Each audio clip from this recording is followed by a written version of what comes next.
한, 한 서너 개 만들어서 그거를 이제 이렇게 또 만들어서 하나씩 드릴 테니까 또 그것도 참고로 하시고, 이제 그렇게 보시면 될 것 같아요. 네. 왜냐면 지금까지 뭐 설교를 이제 얼마나 많이 했는지 나도 모르는데 어쨌든 이렇게 항상 그 쌓아놓고 있거든요. 그 하얀 이렇게 보관하는 그 거기다가 다 놓아가지고 이렇게 잔뜩 쌓아놨어. 저쪽 베란다 쪽에다가. 또 잃어버린 것도 많이 있고 그 사이사이 이사하면서 아예 그 설교 들어있는 거를 한 박스씩 가지고 도망가 버렸어. 야, 기가 막혀가지고 그 설교 원고 박스를 막 가지고 도망갔다니까. 이사해주는 척하고 와 말도 없이. 근데 그 전도사인데 목사님 이사해 드릴게요. 여기서 이 수상하더라고. 왜 이사해 준다? 그러더니 나중에 보니까 박스들이 없어졌어. 한 두세 개가 없어지고, 그 다음에 요한계시록부터 시작해서 또 설교 1년치짜리 아주 원본을 싹 다 갖고 도망갔어. 근데 이제 아이, 심중은 있는데 물중이 없는 거야. 그분 잡을 수가 있어야지, 뭐. 그렇다고 잡아다 족칠 수도 없고, 그리고 이제, 일주일에 한 번씩 해가지고, 1년 동안 52주 하는 설교 그 원본이 있었는데, 현재 그래서 내가 원본 잃어버리고 사본만 있어요. 사본만 있는데, 그 사본 가운데서도 42주까지밖에 없어요. 왜냐면 다 빼갔으니까. 그거 딱 하나 있는데, 그래서 이제 우리 후배들이 그 복사해서 달라고 그냥 맨날 전화도 오고 문자도 오고 그래서, 정 필요한 사람 내가 복사해서 주는데, 나 돈 없으니까 복사비 보내라. 그래가지고 복사해서 또 도로 주는 거예요, 그냥. 뭐 어떻게 참고하겠다는데 어떻게 보내줘야지, 뭐. 근데 그 설교 지분요, 그 스프링 노트에다 이제 만든 건데, 설교도 할 수 있고, 강의 설교도 할 수 있고, 또 바이블 스타디 성경 공부도 할 수 있는 세 가지가 같이 포함되어 있는 그 말씀의 그 스프링 노트인데 너무 좋아요. 그 아무리 봐도 이런 작품을 내가 찾아볼 수가 없어. 진짜 하나님께서 해주신 거죠, 말하자면. 내가 한 게 아니고. 왜냐면 이제 뭐 몇 년 동안 연구해가지고선 한 개 해서 결국 만들었어요. 하나하나. 제1과 2과 3과 이런 식으로.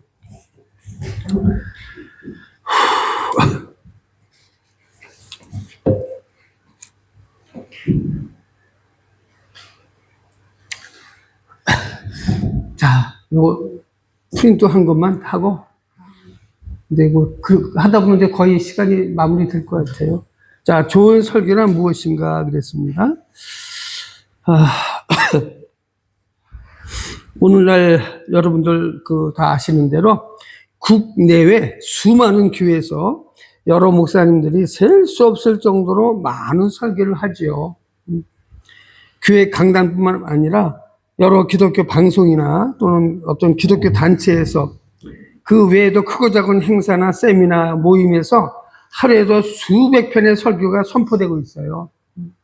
근데 이제 주님께서 이제 뭐 판단하시고 주님께서 아시겠지만 어쨌든 그 설교 내용이 어디에 초점 맞추고 하는가 이게 참 중요하거든요. 어디에다 초점 맞추고 그리고 이 설교 통해서 어떤 변화가 일어나느냐 또 성령님께서 일하시는 그런 설교인가 주님의 보혈의 피가 묻어 있는 설교인가 여러 가지 이제 문제점들이 이제 발견하게 되죠. 어떤 사람들은 자기가 들어가 있는 설교도 있을 것이고, 그죠? 또 남의 얘기도 들어가 있는 설교도 있을 것이고, 가장 좋은 거는 성경적으로 설교하는, 설교가 가장 좋다는 거죠. 쉽게 얘기해서. 성경적인 설교. 다시 말해서 성경 안에서 뽑아서 또 성경으로 풀이해가면서 하는 설교. 물론, 인간이 보기에는 딱딱하게 느낄 수는 있어요. 그죠? 하지만 그 설교를 깊이 들어가 보고 느끼고 이렇게 하다 보면은요, 진짜, 이게 진짜 설교구나. 이거를 느낄 때가 있어요. 저를 우리 학교 다닐 때 가르쳤던 그 교수님은 설교의 대가였고, 그분의 설교는 성경적인 설교야. 진짜 요만큼도 예화도 없고, 진짜 인간적인 눈으로 보면 딱딱해요. 하지만 지금 보니까, 와서 생각해 보니까, 야, 진짜 그게 진짜 설교였구나. 느껴요, 진짜. 왜냐면 어떤 다른 게 불순물이 안 돼, 포함이 안 됐기 때문에 진짜 오리지널 설교라고 할 수가 있어. 그렇게 철저하게 그분에서로부터 그 교수님한테 이제 배웠기 때문에, 역시 나도 그런 식으로다가 하려고 굉장히 많이 애를 썼어요. 근데 세월이 지나고부터는 약간의 이제 부드러운 설교는 조금씩 변하긴 변했지만, 기본 틀은 이제 항상 있죠. 그래서 이제 다음에 올 때는 내가 이제 설교 몇 편을 또 이렇게 이쁘게 만들어서 여러분에게 한 부씩 드릴 테니까 또 참고도 해 가면서, 설교는 이제 그만큼 노력이 또 들어가잖아요. 그죠? 자기 마음도 들어가야 되고, 또 기도하면서 또 성령님의 역사라든지 이런 걸 하나하나 다 또 집어넣어서 인도하신 대로 해야 되고.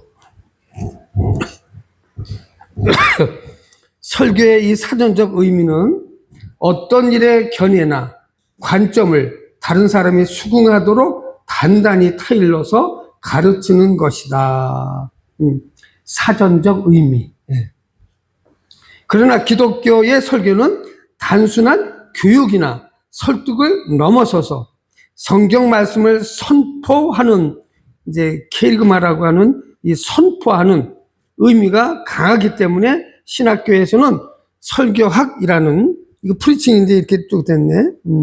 ing 이라는 신학적 연구 과목이 생겨났다. 따라서 선포 이후에 회중에 대한 설득이나 감동의 단계는 성령의 몫이다. 즉 영적 문제로 여기는 목사님들이 계시는데, 그 말이 신학적 논리로 옳은지는 몰라도 강대상 아래에 있는 모든 평신도, 즉 처지에서는 설득력이 없는 말이다. 그럴 수도 있죠. 내가 성경에 통달하지는 않았지만 내가 읽은 성경은 약간의 비밀스러운 구절과 해석상의 난제가 있기는 해도 대부분 쉽게 쓰인 책이다. 네. 여러분 성경책 어렵게 느끼잖아요, 그죠? 근데 이거를 현대말로다가 표현된 성경들이 몇 권 나왔어요. 뭐 현대인의 성경부터 쉬운 성경에서 몇 가지가 나왔는데, 물론 이제 그걸 그렇게 쓴 사람들은 이제 어떤 뭐 인간적인 생각도 약간은 가미가 됐다 하는 사람들도 있지만은, 또 그 난제 같은 것들 이렇게 쉽게 이제 풀어서 하는 거 보면은 뭐 결코 그렇게 어려운 것만은 아니다. 이제 하면서 충분히 이해할 수 있도록 그렇게 나왔어요. 그 성경들이. 물론 이제 정확하게 보려면은 내가 여러분들한테 부탁하는 것은 정말 성경을 대신대로 잘 이해하고 번역된 똑바로 그런 해석된 성경을 여러분이 이제 읽기를 원한다면은 킹 제임스 버전 그 성경을 읽으시면 좋을 것 같아요. 킹 제임스 성경이라고 영어 성경이잖아요. 영국에서 들어온 성경인데, 그 영국 국왕 킹 제임스라는 분이 성경 번역을 이제 선포해가지고 그 학자들이 이제 열심히 번역해서 만든 아주 기가 막힌 성경이에요. 그러니까 우리 국내에 들어와 있는 영어 성경 중에서는 최고예요.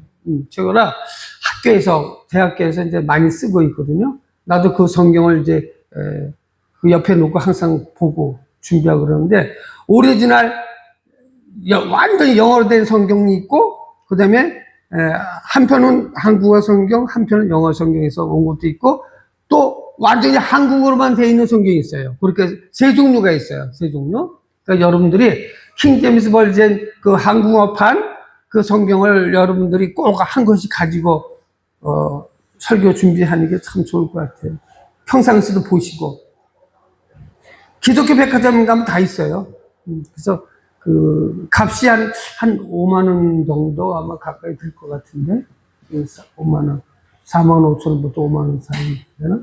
근데 그거는 뭐 돈으로 따질 수 없을 정도로 너무 귀해요. 우리 교인들은 내가 하나씩 다 사줬어. 그 킹제임스 영어 성경, 저기 한국어로 된 거, 한국어.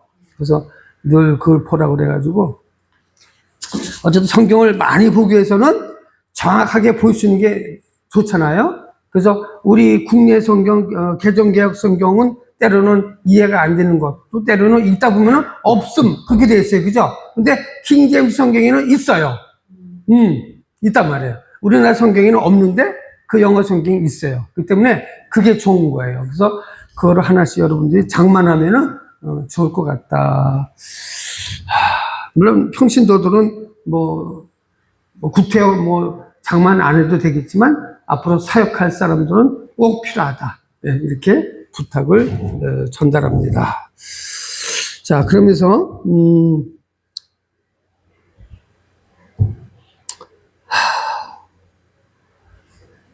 말씀을 주신 분의 그 뜻, 그렇죠. 말씀을 주신 분 뜻 일터인데 가끔은 설교가 본문보다 더 이해하기 어려운 경우도 있다. 맞아요. 본문보다 더 이해하기 어려운 경우도 있다. 나는 개인적으로 어떤 정연한 논리나 티칭, 가르침, 기교보다 여러 사람이 쉽게 이해하는 설교가 좋은 설교라 생각을 한다.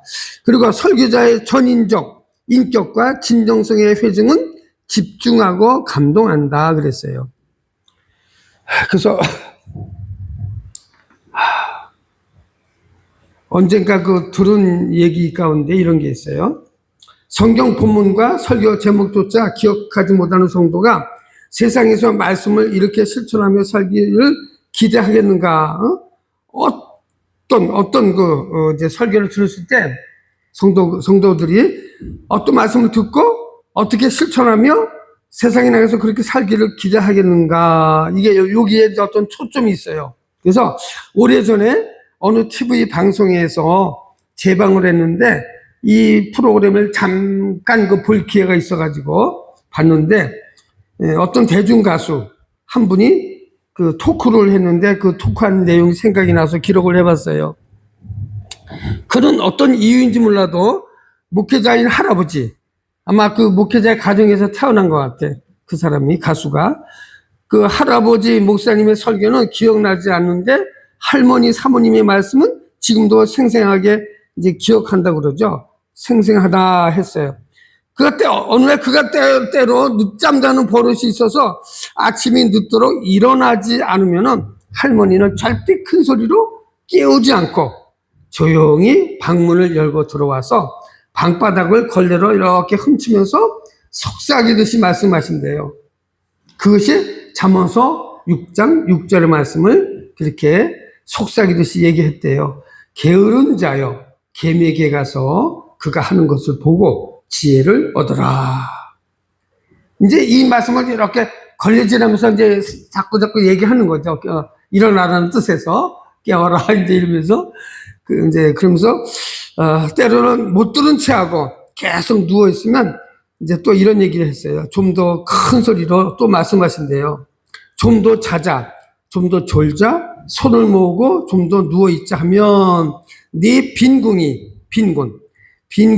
강도 도적같이 오며 네 곤핍이 군사같이 이르리라. 잠언서 6장 10절 11절을 그 사모님 할머니가 이 성경 말씀을 이렇게 아주 읊으면서 걸레질을 하면서 그 손자를 이제 깨우는 거죠. 그러니까는 시끄럽게 야 일어나 왜 지금까지 늦잠 자냐 하면서 잔소리 하기보다는 성경 말씀을 들려준다는 거잖아요.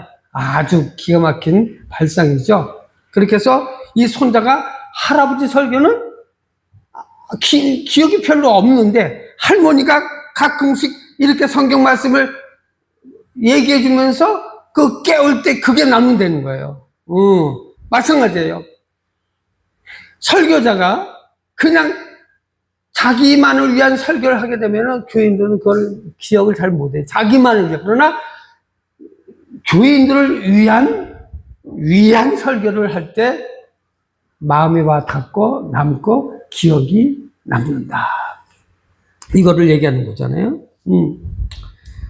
이렇게 하면서 다른 출연자들은 재밌게 웃어 넘겼지만 이제 그 할머니의 그 이런 말씀이 때로는 아 그래 이런 식으로 하는 것도 괜찮겠다 하면서 좋은 설교는 깨우는 것이다. 깨우되 부드럽게 달콤하게 속삭이듯이 깨운다. 또 마음에 새겨 들도록 하는 것이다. 좋은 설교는 감동을 유도하는 것이다. 어떻게? 짜릿하게 바로 이거야 하면서 짜릿하게 새겨들도록 하는 것이다. 그랬어요. 짜릿하게 바로 이거야 하면서 손뼉을 치는 것이다. 왜? 사람들이 은혜 받고 감동되면 딱 이렇게 하잖아요. 이거야 바로 이거야 하는 것처럼 그리고 마음에 잔잔한 울림을 주는 것이다. 예, 맞아요. 좋은 설교는 잠잠하게 울림을 줘요. 마치 그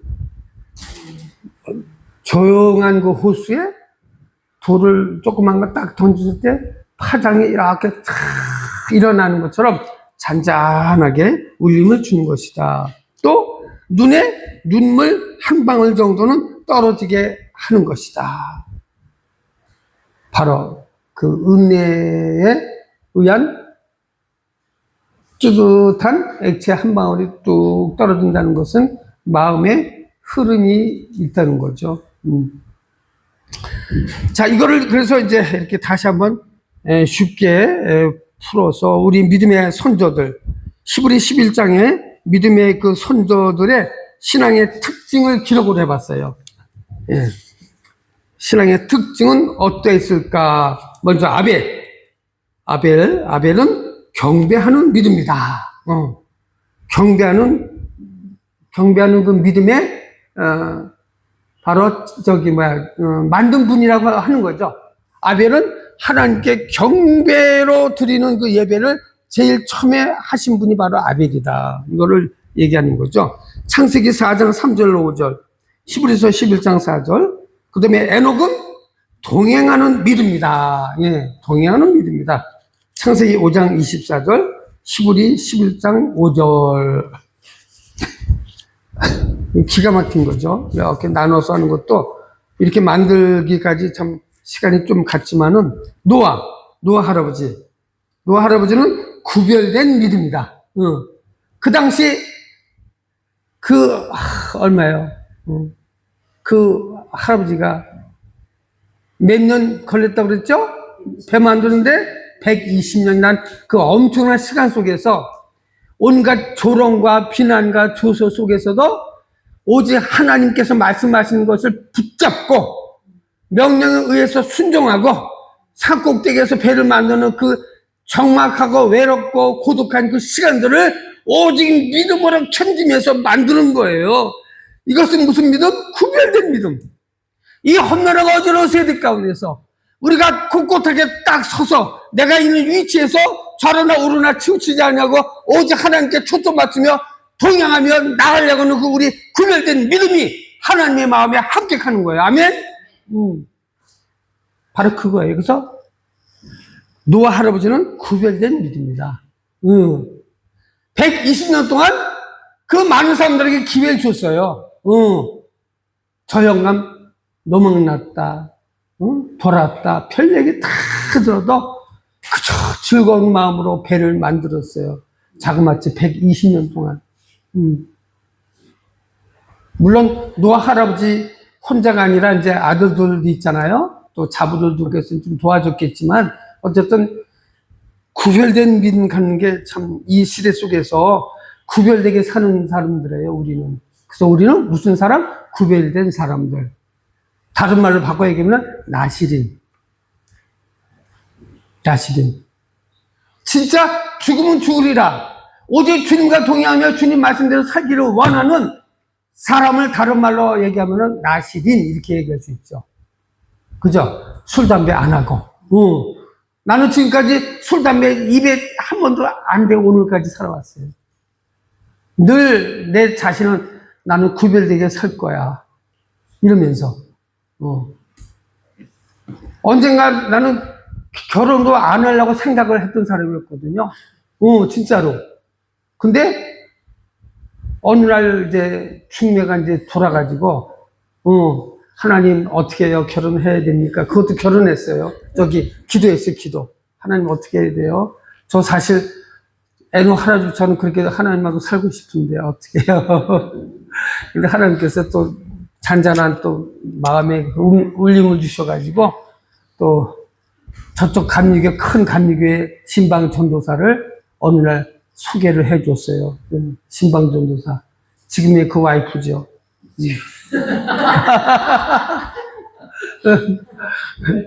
그래가지고 조용한 그 클래식이 흘러가는 그 클래식 다방에서 만났죠. 28살 때. 그래가지고 6개월 만에 조용하고 잠잠한 아름다운 데이트를 해서 6개월 만에 결혼을 하게 됐어요. 졸릴까봐 이제 이렇게 잠시 웃는 얘기 해봤습니다. 예. 자, 아브라함은 결단하는 믿음의 조상이다. 결단. 예. 결단하는. 그렇죠. 우리에게는 결단이 필요해요. 우리에게는 수 없는 결단이 우리 앞에 놓여 있어요. 그죠? 지금 살아온 것만큼, 아니, 앞으로도 살아갈 날들 속에서 분명히 결단할 것이 많이 있을 거예요. 근데 그 중에서 기도하고 확실하게 결단을 해야 될 때가 올 겁니다. 아멘. 믿음의 조상 아브라함은 자식이 몇 명이에요?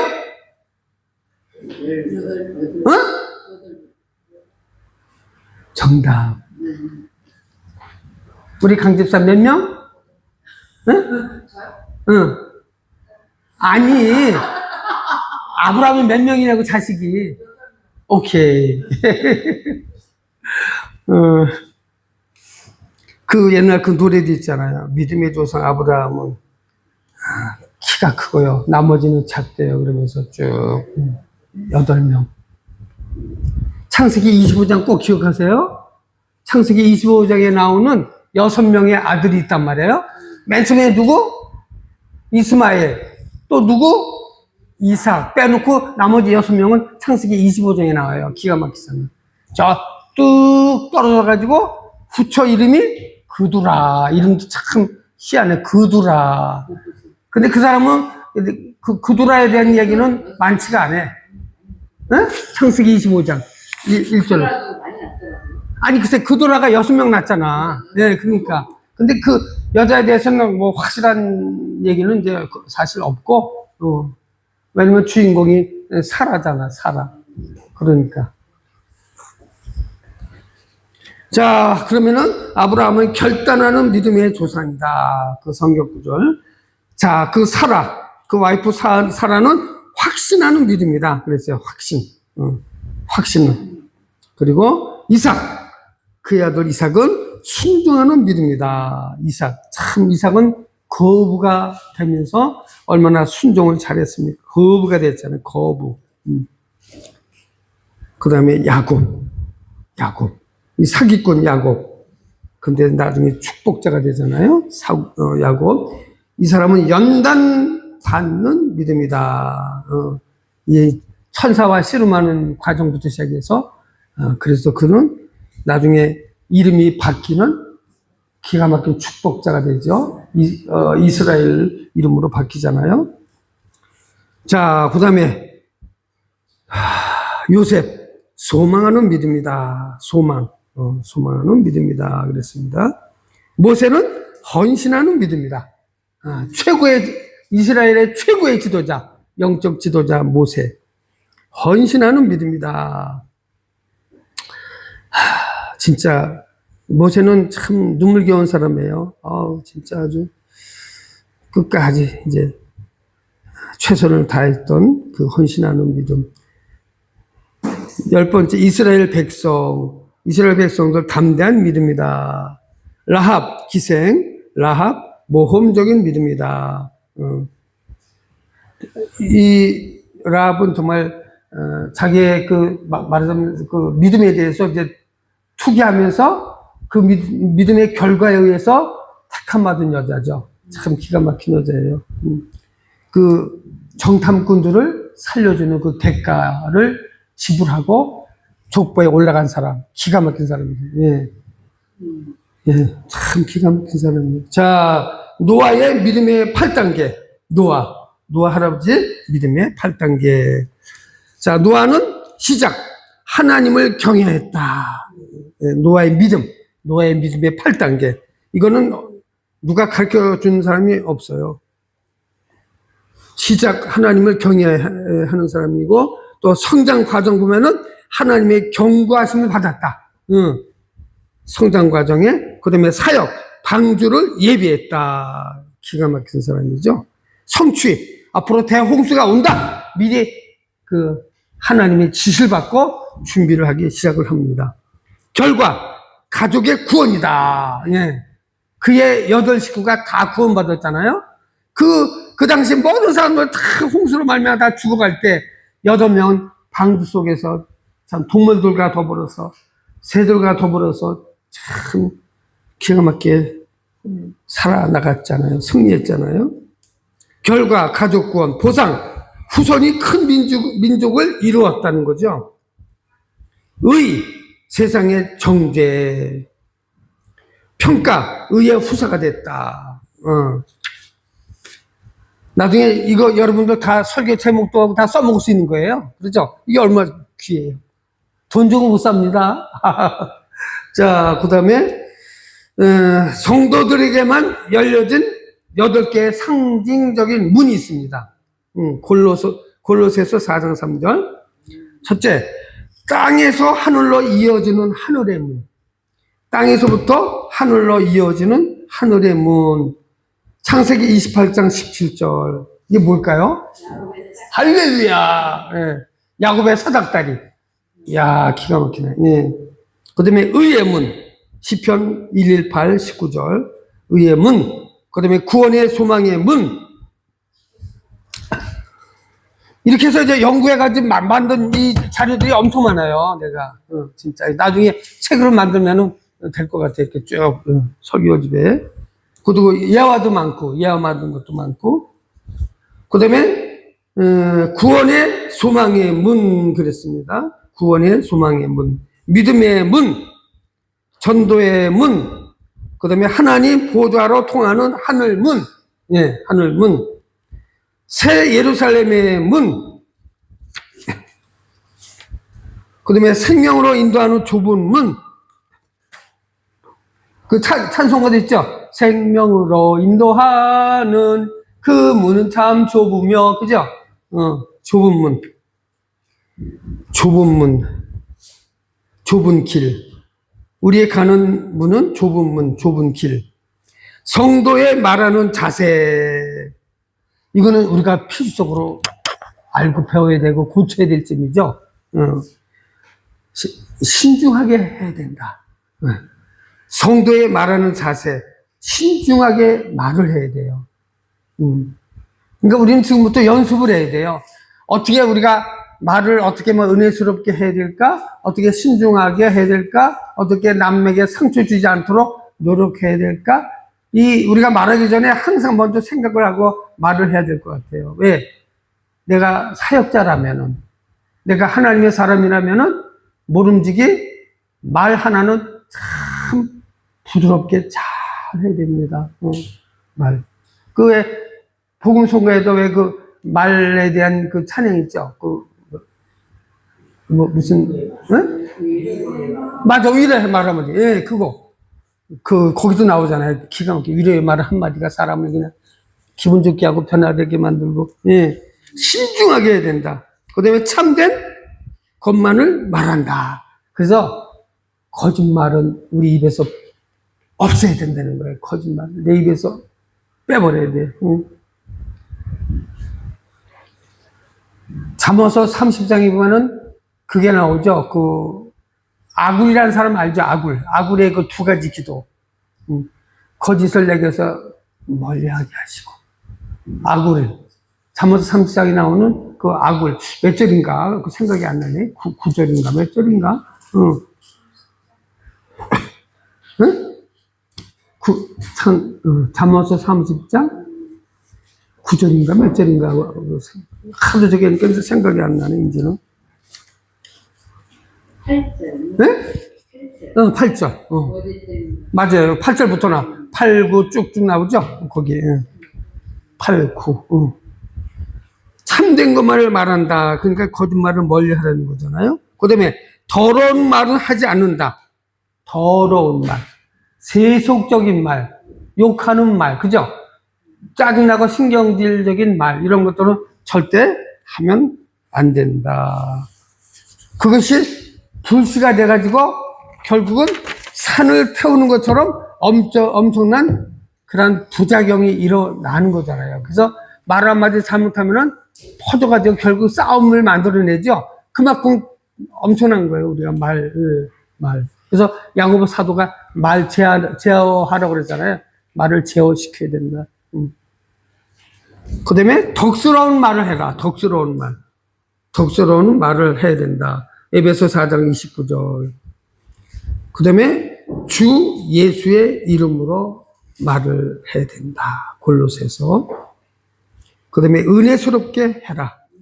은혜스럽게. 항상 은혜스러운 말. 우리는 안부 전하는 것부터 시작해서 위로하는 말, 권면하는 거 다 보면은 은혜스럽게 해야 될 필요가 있는 거예요. 그 다음에 다른 이에게 본이 되게 하라 그랬어요. 이게 참 중요하죠. 다른 타인들에게 본이 되게 하라. 그 다음에 책망받지 않게 해라. 책망받지 않게 해야 된다. 이거는 우리가 사람의 모습을 하고 있는 한 참 지키기가 너무너무 힘든 거지만 그래도 우리가 하나님의 사람이라면은 우리를 이를 악물고라도 이렇게 바꿔질 수 있도록 변화되기 위해서 굉장히 노력을 많이 해야 될 필요성이 있는 거죠. 잘 듣고 난 뒤에 말하라고 야고보 사도는 1장 19절에서 우리에게 가르쳐 주고 있죠. 잘 들어라. 그리고 이제 상대방하고 이제 말하잖아요. 근데 상대방의 말을 가능한 한 다 경청한 다음에 내가 저 사람에게 꼭 필요하고 도움되는 말을 할 필요가 있다는 거죠. 저 사람 신나게 얘기하는데 딱 끊어버리고 내 말하는 거, 이거는 빵점이야, 빵점. 이렇게 해서는 안 돼요. 절대로 안 돼요. 만약에 상대방이 먼저 시작했으면, 그래? 얘기해. 내가 다 들어줄게. 하고는 입 딱 자꾸 채우고 가만히 듣기만 하는 거예요. 그리고 이 사람의 핵심이 뭔가를, 그걸 딱 파악하고 끝나면은 이제 자기 얘기를 하는 거죠. 하되 상처받지 않도록 잘 위로와 권면을 섞어서 하는 것이 멋있는 사람. 할렐루야. 그렇게 하는 것도 훈련이다. 그래서 야고보 사도가 1장 19절에서 말합니다. 그 다음에 할 말을 잘 분별하여 말하라. 역시 야고보 사도가 1장 26절에서 말씀합니다. 할 말을 잘 분별해라. 분별해라. 이 말씀들을 가능한 노트에다가 지금 여러 가지 그 노트에다가 잘 기록을 해가지고 나중에 여러분들 필요할 때가 올 거예요. 그때 가서 또 사용하는 것도 많은 도움이 되리라 생각을 해봅니다. 오늘 수고하셨고 피곤하신데 오늘 여기까지 하겠습니다. 기도합니다. 좋으신 아버지 감사합니다. 귀한 우리 하구 여러분들 또 집안일 하랴 또 평상시에는 또 맡은 일들 감당하랴 직장생활 하랴 여러 가지로 힘들고 피곤하지만 또 토요일날 이렇게 모여서 또 같이 말씀 배우고 나눈 그 귀한 일들 앞으로 이 마지막 세대 가운데 빛들로 나타날 수 있는 복된 삶이 되게 하여 주옵소서. 아버지 귀한 우리 하고 모든 우리 식구들 앞으로 장차 아름답게 하나님께 또 받은 바 그 모든 직분과 사명들 잘 감당할 수 있도록 준비할 수 있도록 도와주옵소서. 오늘도 마칩니다. 아버지 함께 하시고 또 다시 만나는 날까지 영과 육의 강건함으로 옷 입혀 주옵소서. 감사하며 축복하며 다시 오실 우리 구주 예수님의 이름으로 감사하며 간절히 기도 올리옵나이다. 아멘. 할렐루야. 감사합니다.